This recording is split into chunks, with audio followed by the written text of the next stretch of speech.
Le relais du pressoir est devenu le Champêtre. Situé au bord de la D619 à Ailleville, ce restaurant rénové par la commune est maintenant tenu par Stéphane. Je suis originaire de Lémont, région de Brienne. C'est l'opportunité qui s'est présentée, ayant travaillé ici pendant plusieurs années à une époque. Donc on a voulu revenir un petit peu dans le coin, quoi. On y croit, on espère que ça marche et puis on fait tout pour.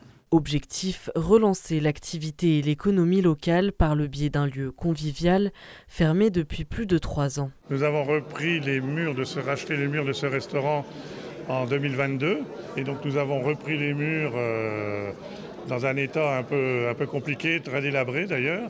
Donc la commune s'est investie, on a refait tout ce qui est peinture, rénovation.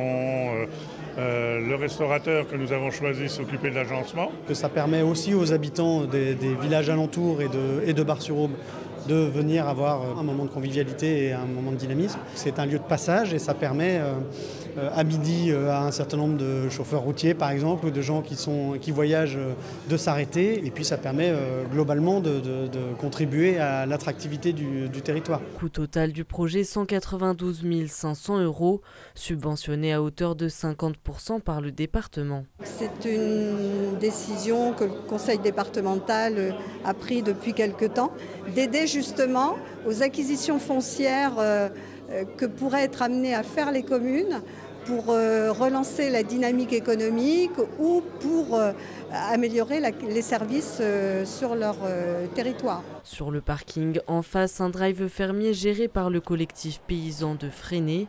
À toute heure du jour et de la nuit, les clients peuvent acheter toutes sortes de produits locaux. Chaque casier a un numéro. Oui. Donc en fait, les gens, on leur laisse des petits post-it et des crayons pour ceux qui veulent se faire une grande liste parce que sinon, c'est un peu long. Donc après, souvent, alors quand on arrive à la borne, vous voyez, vous appuyez un coup sur la borne. Et hop, à ce moment-là, vous avez tous les numéros de casier qui s'affichent. Nous avons beaucoup de passages dans la journée de gens pour les produits de petite nécessité. Et on a été surpris des ventes aussi la nuit.